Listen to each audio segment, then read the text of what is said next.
I'm Tara Trask here with The Last Mile Radio, and I'm gonna get to sit down here with Daniel C., an actor, musician, most known for the first recurring transmasc character on television back in, I think, '06, if I've got that right. Also came up in the San Francisco punk scene, the protest movements of that time period, and here with us in San Quentin on Trans Visibility Day. Welcome. Thank you. I'm really happy to be here. It's already been a wonderful experience, so yeah, I'm happy to be here. I know that I think this is your first foray into a correctional facility. It is, yes. And I know you're just getting here, but any initial reactions? Well, I really like the idea that it's a rehabilitation center now, and that it's based on this kind of model of rehabilitation, or that's not maybe in the more away from the more punitive vein of things. As a abolitionist, it's amazing to be introduced to the community and the culture here, because you can feel it's just a different vibe. So I got to meet some of the folks working down in the school. In the classroom, learning, working on things, and just, getting to talk a bit about life, and already just feeling also the vibe of the people working here. It's very promising for me that it could feel like that, Yeah. Yeah. I so I've known Chris and Beverly, the founders of The Last Mile, for a long time. They were actually neighbors of mine, not neighborhood just right around the corner here. And Chris had me come in early in the time of TLM, back before coding, where it was just entrepreneurship. It was, and when he first came in the first time and spoke to the men, I remember him saying that he was so impressed by the thoughtfulness with which they asked their questions. And he came away and just started studying up on recidivism and things like, and he was like, this is not good for anybody. Like, we need to try to find ways to make, if people end up being incarcerated, how do we help them to become productive again? And I just, and he, I don't want to speak for Chris, but I do know that for him, he's not, I think for him, it was very much sort of like, even almost like a numbers game. Like, if you just have people that are coming in and going back out and coming back in, and like, that's not good for the community. It's not good for the people. And the success of the Last Mile program and how many lives it's touched. I mean, I've got a bunch of folks that I know that have gone through the program, been paroled, get out, and are just doing amazing things. And it is so hopeful to see people being able to change their lives. I share your experience, and it's been 10 years for me since I've been in here. Your story, and so we're here in San Quentin on Trans Visibility Day, and you have such a unique perspective on what I would call at this point an arc, almost I think 17 years from when you first played Max Sweeney on The L Word to reprising that role in The L Word Generation Q. The arc of visibility has changed pretty dramatically during that time frame, and maybe even before. I'm going to speak a little bit about just sort of how that ride has been for you. Yeah, I mean, I'd say the ride started, I came out as queer in '93, so when I was 19. So, and I'm a musician also, so I was playing in punk bands, and we had, we were touring, and that was the beginning of my journey of understanding like queerness and other ways of expressing my gender, and kind of coming up with language with our community here in the Bay, particularly in the East Bay, Oakland, and Berkeley, and then also in San Francisco. Just the ingenuity of community. That's what I really liked about coming here and starting to meet the community here, because when you have a community of people who are getting together to say, like, to kind of dream up other possible ways of being and supporting each other from all different identities and coming from the social justice movements of the Bay, all different kinds, that have existed here, especially since the 50s and 60s on. We really have like a wealth of understanding about like what it means to kind of understand ourselves, and then create language and kind of form community regarding that, around that. So even just growing the language of what it means to be trans, like using the word trans. Like when I was young, we used queer. It was quite cutting edge at the moment. There weren't that many people using that. It was mostly like gay and lesbian. But I understood myself as bisexual, and I was like, it's more about the gender than just like who I want to be with.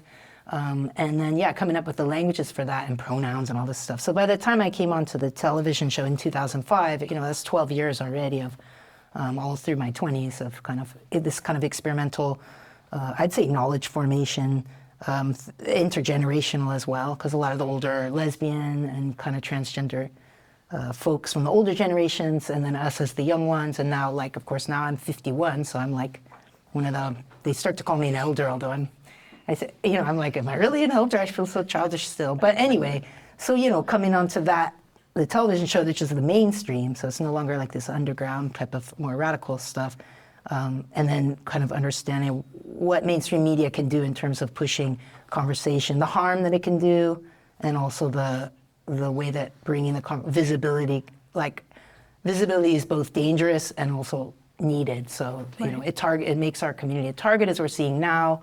The way fascism works usually is targeting trans people first, yes. And other marginalized people. And then, of course, Black trans people being the most marginal, most targeted, and all the structure of white supremacy and how that plays into everything. So we're seeing that now, and it's like, yeah, so it's wild because, from 2005 to, let's say, 2015, we're seeing this progression of like, wow, things are getting easier and easier. Things are getting easier and easier, and all my community has more access to, medical care if they want it, mental health support, all these things, and real rights, like you could walk into the passport office and say, declare your gender the last couple of years. You don't have to prove anything anymore or go through these horrible psychological processes and things like that and cost a lot of money.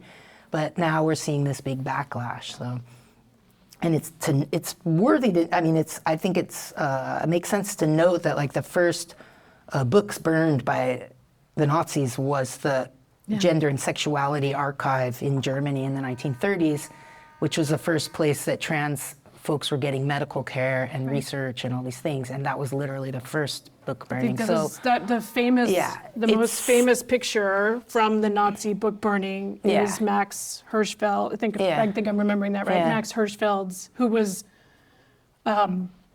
groundbreaking in terms of trans care at that time, and the most famous book burning pictures are of those books in his that archive, place, which is just which set us back a long time because well, anyway, as we know, we've always existed and everything, but it is a really frightening moment. Here we are, like the day after Trans Day of Visibility, like here to celebrate together. And there are certain rights that we still have, but we don't know how long we'll have those in terms of the government. Now, what I can say from speaking with my elders that I admire, and thinking of the social justice movements from the Bay that I admire, we know that the ebbs and flows of this, we're gonna come together with each other and with allies, and we're gonna continue to provide care for each other and help each other to survive. But what's coming at us in the next times is surely is already harming a lot of people, and it just makes me feel more tender towards people and wanting more support, but also to give more support to people who are more targeted than me. It's like, how can we all keep each other in mind to keep caring for each other and things like that. So I did feel that vibe here. I know it just got here, but it does feel like there's some level of like people being honored for who they are as humans, and less of this dehumanization, which is really the big danger of all the carceral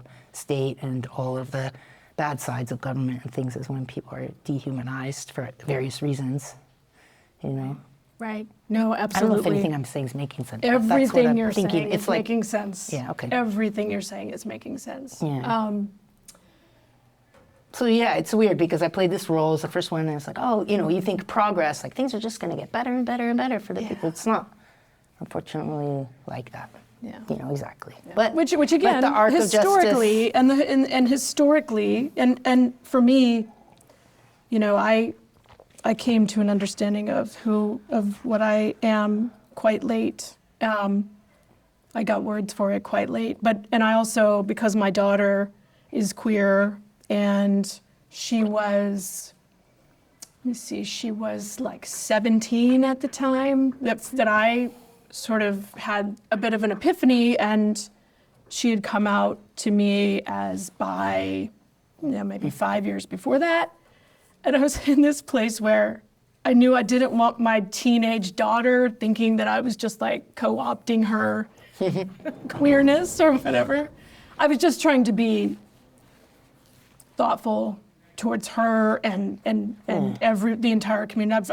I've always had so many gay friends, which is another reason that it's just sort of, I look back over my life and it all makes so much more sense now. But in the process of trying to reckon with my own gender, I just read everything I could get my hands on, which was what really helped me recognize. And in that process, what I learned a lot about is the history of, and there are these cycles, and we just happen to be in a particularly bad one. We know we will come through it, but it does seem to be that there is a pattern of visibility then leading to backlash, which is, unfortunately, it feels like one step forward, two steps back, I think, a lot of times. Along the lines of progression, one of the things that I remember in 2006, I remember how your character was received by some people and criticized. What I thought, at the time, admittedly, I don't know what I thought. I don't identify as lesbian, so I wasn't in that community, but I do know that there was a lot of criticism at the time. And then now understanding that your character is able to be, a centered, more comfortable, more actualized, transmasc kind of non-binary character, I think.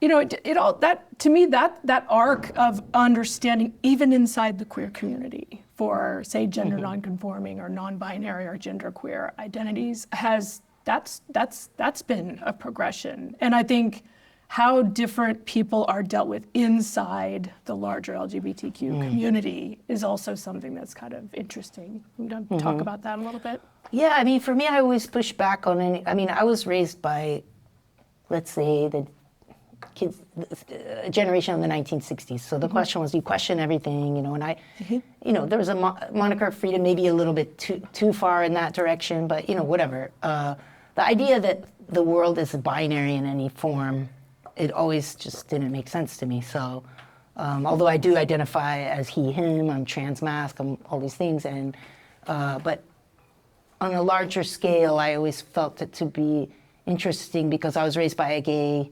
My father's gay, and he's very quite motherly and kind of effeminate in some ways, masculine in others. But like for me, masculinity or being a man is not necessarily like a certain kind of performance. And so there was a time where I think it was required that if you wanted to be some people's understanding was to be the kind of guy that I am, then that means that you're not really a guy, or you have to, perform these certain things or make certain interventions and all that. But the young people are kind of like more coming from where I'm coming from. They're just kind of like anything's possible. And I just, the young people are coming more from where I'm coming from, where like anything is possible, you know? So like you can be a guy that wears glitter and dresses. You can be a gay trans guy. You can be like T for T, trans for trans, like in every direction. And as a kind of bi, pansexual person, for me, that's always made the most sense. So I feel like in that way of progression, right now is a big renaissance of what's possible in terms of relationship structures and kind of breaking away from the, from it being obligatory to be in this kind of, nuclear family structures that capitalism loves, which is like, the one couple that can be good workers and, that works for some people and it's beautiful, but for a lot of the younger people, they're more interested in more sustainable constellations of relationships. And I think, yeah, somehow that to me is hopeful, and we are going in that direction. I mean, the thing is I could say like, yeah, there's things coming at us politically, but I know that there's no way they can put the genie back in the bottle. No, like that's all right. the kids are just doing their thing. Like 20-something% of kids are queer. It's not gonna go backwards. People are gonna be harmed. A lot of people are gonna die. That is true. I don't know what it's gonna look like between now and the future, but it's definitely arc of justice towards, what is it? Justice. What is it? Arc of, the universe bends towards justice, or? Oh God, no, I'm You're right. I'm missing the word too. The arc of the universe. The arc of the universe bends towards justice. I think that's right. I do believe that to be true. I do too. In the long run. So, and as the amazing bodhisattva who's right here in this facility, Jarvis J. Masters, would know about, that bodhisattva vow, or the idea that liberation of all people. I mean, for me, it always goes back to that. So for me, trans liberation is exact like Silver River Era or Marsha P. Johnson would have said, is about, a revolution for all peoples, like, a class revolution, like meaning liberation for everyone, thinking internationally about, who's being oppressed and what kinds of things are going on. I won't get into the details of that now, but all of that to me is part of my transness, and it's important to me. It's a spiritual thing. Yes, I agree. And I'm willing to, go against popular opinion about certain things, because that's like why I'm trans, I guess. It's kind of, for me. Mm-hmm. I don't know. I remember. So I'm hopeful. I am hopeful. I am too, and as scary as the moment we find ourselves in can feel sometimes, I agree, and part of that is the young people, because they're not having it, right? Yeah. Like they are not having it, and having two kids that are in 20 and 22, there is just a level of freedom that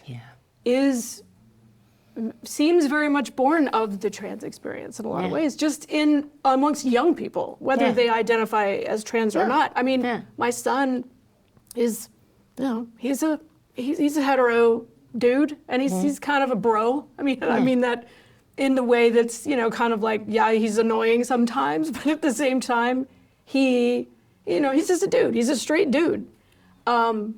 He has just zero, like homophobia, like just absolutely zero. And even just like the affection that he shows his friends, and that the physical affection that those boys will show one another. It's just, that generation is just really different, and it's great to see. Yeah, and I think it just offers that opportunity. It's like, wow, okay, so you're a straight guy or whatever, it's this guy. You made that, you have some choice in that. It's not just some prison sentence of like, you must do things like this. Right. It's like, ideally, if people feel it that way, it can be like that everybody's freely choosing and kind of following the path of, and letting themselves open to whatever they truly are, and then let it be revealed, rather than, oh, I have to be a man like this, or I have to be a woman like that, or anything, or whatever. Or a non-binary like this, or a trans person like that, Right, because even that can feel like, I think for some people, until you really recognize that, no, all of these, all of these identities, it's not like you have to be a particular way to fit into this identity, or this, like, it is your own. It is whatever your own version of humanity is. And it's constantly revealing as we get older. Yes. I mean, I know I'm different than when I was younger, so, Right. Right. That's hopeful to me, I think, as a society, Mm-hmm. Yes, absolutely. I have to say, I was a little jealous when I was reading about your history, like growing up the way you did with your parents, and having that as a base. I came from, pretty conservative, not horribly conservative, like when I say horribly, I mean not overly culturally conservative, most, but you're supposed to kind of be a certain way, and that created challenges for me. Also, we're you're a little bit younger than me. You're a few years younger than me, but we're of the same vintage, and learning about San Francisco in the 90s and finding your way here and finding your way into those. One of the things that comes up constantly in your story, at least that I've read about, is community and how important community is. Yeah. And that's just something that I'm still on the lookout for. But it's just, a lot of that's just because of the way I was raised. The other thing for me that I find is just that I came to it, mine is largely gender. And until I was able to pull apart gender from sexuality, it's hard to explain what a morass that is. Like it makes perfect sense to us now, I feel like, because there's so much more commentary about it. People understand it a lot better. But when I was coming up, before we had the internet, I mean, you go to the library to try to figure out what is it to be a person who kind of feels like a man on the inside, but is not unhappy with a female body. And all I could find was lesbian. And I'm like, well, my best friend is a lesbian, but I like dudes, so I guess I'm at a stopping point. And that was kind of what happened. Yeah. I mean, and so in a lot of ways, I was a little bit jealous of reading about your story about finding the community in the 90s and finding a home there. And it sounded like it was queer, it was punk, it was so many things. What was it like to be in San Francisco at that time? I do feel lucky for that, and it was really just, I visited my aunt in the early 80s, and I went to Telegraph Avenue, and I saw all the weird people there selling stuff on the street and doing stuff, and I thought, I lived in LA, and I thought, whenever I can, I'm going to come up here because I think this is where my people are. I mean, I don't know what drew me, and I just had that in my mind. So I moved up when I was 16, and got a little place in Berkeley there. And yeah, I think it's true that gender and sexuality was like meshed together, and that during that time was like parsed apart. So I also had that experience. It's not that it was all clear to me, but I guess the experimental side of things, that's why I was bringing up the social justice, or however you want to say, social justice movements of the Bay Area is so influential inside of all that for me, because like, let's say the Black Panthers or the disability justice movement, or the LGBT obviously movements and women's movement, lesbian, like all these movements that were sometimes working together to look at ways to create new possibilities, was underneath even our punk scene, which was like a kind of Gilman Street over there in Berkeley, all ages club. And it was like a Marxist, the founder or the guy, the adult in the room that kind of helped to found the place was like a Marxist. So you always had it said, no sexism, no racism, no homophobia on the wall in the late 80s. That was something. Now, whether you can do that, obviously there was racism occurring, there was all those things occurring, but at least that's kind of the goal. So I just feel like I stumbled upon it. I think neurodivergence has a lot to do with it. I'm also a person who only later in life understood myself as somebody with neurodivergence because I'm older, so they didn't know about that before. And I do think a lot of my people in the punk scenes or the adjacent, we did like Food Not Bombs, homeless advocacy. We did prisoner literature project where we would volunteer and send books to the prisons and things like that. All of that, I feel, there were a lot of people who were thinking outside the box that were involved in that, and maybe we were most of us were kind of bullied or left out in school, or felt like we were just kind of nerdy, or just whatever reason, and that was all different people with all different backgrounds and ethnicities and race and everything else together. There was hard stuff about it, but I think that's like the roots of why it felt good to be around at that time, and later in San Francisco, which is like, this kind of queer mecca at the moment. Although it was really hard. There's a lot of our friends who are dying of AIDS, and my peers, and also my uncle and the older generation, that was that generation of us that were very impacted by HIV, AIDS, and also suicide and drug addiction and people being in prison. I mean, it wasn't like some fairyland or anything like that, because we were really marginalized. Like, I kind of knew, like, oh, if you come out, that means you don't get to have a regular job. You're just basically in this kind of side community of freaks, and you'll just make your way together. Now, of course, it wasn't like that in the long run, but it wasn't as though it was easy. But yeah, it was nice to kind of discover and kind of create. I mean, it's always like that. Things written in the academy let's say, queer theory and trans theory and all this decolonial theory, all that, it comes from the streets up into the academy and then back out again. So a lot of the language, of course, comes from thinkers, It's like... Yeah, in my sort of deep study of sort of trans history and trans people, and there were a couple of different stories I ran across that were so compelling. One was Lou Sullivan, who, trans man who lived in San Francisco in the 80s, I think died in 91 of AIDS.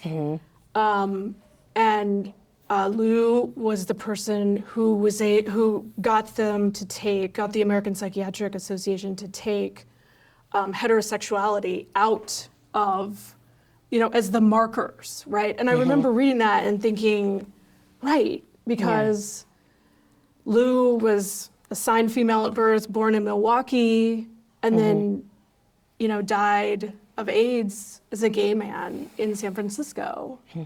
And one of the things that he wrote, and he wrote so prolifically and beautifully in terms of just trying to understand himself and trying to understand, to your point, like clearly just, there were no words, there was no, like, that's what people were doing during that period. And he was doing, other people were doing. And I think the quote is something like, they said I couldn't live as a man, but I died, but ended up dying of AIDS, or somebody else wrote that, but like dying of AIDS as a gay man in San Francisco. But at the same time, like those diaries are just, that was a revelation for me, because it really incredible. helped me understand that there are as many ways to be trans as there are people on the planet. Stormy de Larverie, who was like there at Stonewall, was black trans, we would call trans today, although she did use she, her pronouns, but she paroled the West Village with a gun for years to protect the kids there from like the murderous, Johns and stuff. And she was there like, I'm here to protect the youth, up into her 80s, and she was the first person who, when they did the uprising at Stonewall, she was right there, and for example, but she also was like, she was a trans masked person in the 30s and 40s singing, in the musical reviews and stuff like that, like a really high-end, like Pauli Murray, right? Like total. I mean, Thurgood Marshall doesn't get to do what Thurgood Marshall does without Pauli Murray's writing, right? And yet, I think, from at least what I know about her life, like, I know she did seek medical intervention, but I think she didn't, I think she satisfied herself. I mean, I think now it's like you want to use they, them, you want to like sort of impose assist and help, but it was beyond her time. Yeah. But those stories are just, I mean, they were just life affirming for me as I was reading them. It's just, Well, you've been a longtime social justice advocate on many fronts. How does that intersect, I guess, with your gender identity, and then also how does it impact, being here at San Quentin today? Well, some people say, "Oh, you're an activist." I don't really feel like I'm an activist because I have so much respect for my friends who are activists. I've heard you say that. But I guess if we all are activists within our own work environments, or do what we can with what we have, and all the activist means to me is just like collaboration, trying to find solutions, and with a vision for, of course, that's good for everybody. Like I'm not into stuff that wouldn't be good for anybody. It's always like, what ways could things be more fair and more good for all the people, less hierarchy and all that kind of stuff. But I'm imperfect at it. And so I guess, Trans Day of Visibility on Sunday, we did a thing at the Compton's cafeteria site in Tenderloin, which was where this uprising happened in the 60s of trans women. And it was beautiful. It was self-organized, and there was like 5 different simultaneous workshops happening with different options. It was a lot of young people, but not only. There were elders there telling stories. There was like skill sharing. There was, a land acknowledgement at the beginning and an altar, and it just felt so affirming, given everything going on, you know, that we could all be together, and people are just really tender with each other, and yeah, and again, it's the Bay, so all the things, you know, there's friends of mine who work with homeless youth, there's housing advocate folks there, there's lawyers, there's a fireman, there's like, you know, so being trans, it's like a nice cross section of like people doing all kinds of things. But I noticed a lot of times, at least the people I know, you know, a lot of them are teachers or just being helpful, like to the community, or artists, you know, or things like that. So, yeah, and I guess, you know, as an actor, and I also work in the mainstream, it can sometimes, I guess theoretically it's challenging. And I don't know like what effect it has on me getting certain jobs or whatever, but I just feel like the way I came into the whole thing was kind of through the side anyway. So I've always been pretty outspokenly, you know, about the things I think about and what I think is important. I've never considered not talking about those things. But yeah, so, I mean, I think I'm pretty imperfect at it, but I usually just try to point people in the direction of good books or good material that's out there that goes into more thorough things, you know. It's like, because I think about some, you know, for example, I always bring this up, but like when I was 18, I was like, went to Cody's Books or something, and they were like, oh, Angela Davis is going to be speaking here. And I was like, oh, yeah, I read an essay of hers at Laney College.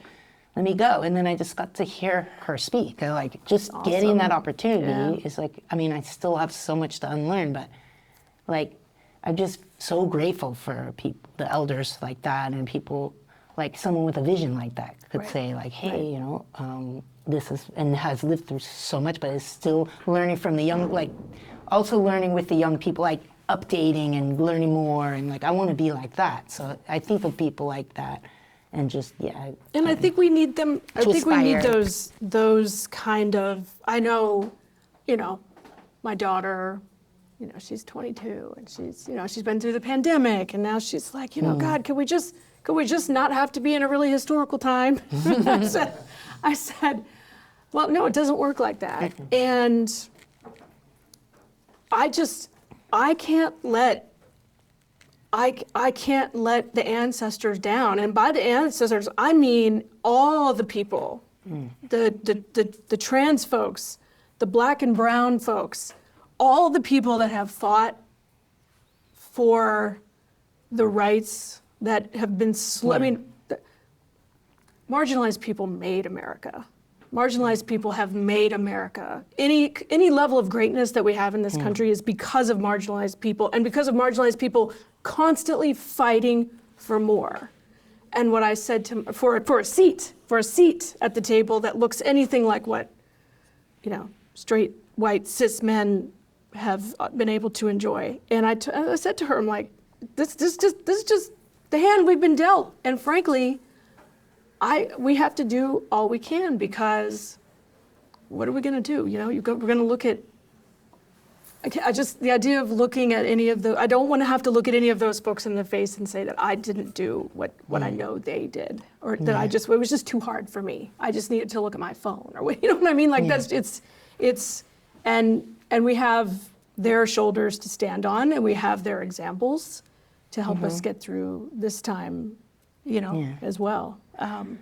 I mean, I think it would be important to also mention, like, I mean, for me, I don't know, this is where the more radical side of me comes in, which I know, I don't mean it in like a intense way, but it's just kind of like, I don't think America has ever really been great. I think there's things that we could offer, but I think given what we've done all over the world to destroy democracies and everything, it's just horrid. And any comforts that I have are kind of because of that. So that's really hard, because I do have friends from the global South that have been affected for generations by that. And so what I'm hopeful for is like, wow, maybe this time we can kind of, maybe it can be reimagined. Like I wouldn't mind, I would really agree with like Indigenous grandmothers, and I mean Indigenous from all Indigenous backgrounds, and also like people who are enslaved backgrounds as Indigenous, to lead the way, you know, for example. Or to show how we could be living, because how this whole thing's been going is obviously not sustainable on every level. And also to say about the trans thing again, like not to apply transness to all the various cultures of the First Nations, Indigenous people from Turtle Island, it's so-called U.S.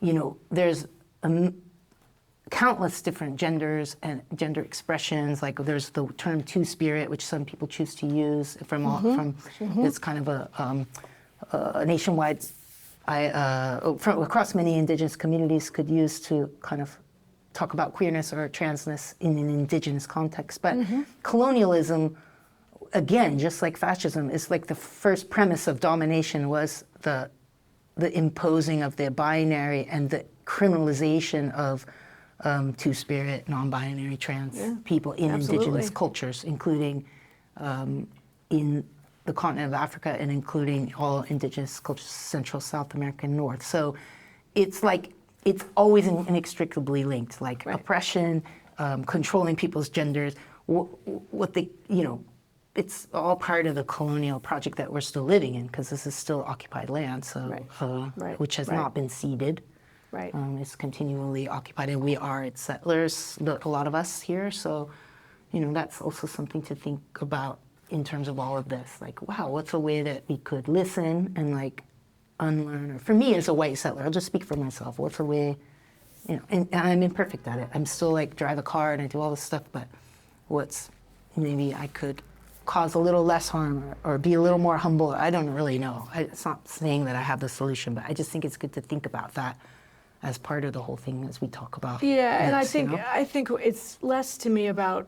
I agree with what you're saying about sort of reimagining America, but I think what I was trying to convey about with my daughter is we don't get to give up. We need to listen to what they said. Like, I like the.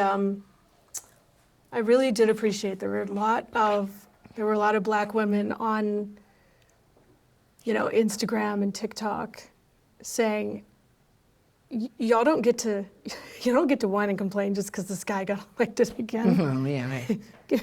Welcome, welcome to the long-standing. That's what my and that's what I was trying to convey to my daughter, which I was like, that's the key, right? But to your point, which I think is a really good one, is which direction we go and who we listen to for what the direction should be is I think key. Yeah. I think that's a I think there's much more possible than we realize, which is why I bring up elders like that, because absolutely. There has been all this work done. Like it's just about actually listening, work, and also like imagine creative work of like books written and everything. Like it's not like I as a white person need to invent something. It's like there's already all this stuff. So it's much just about like how do we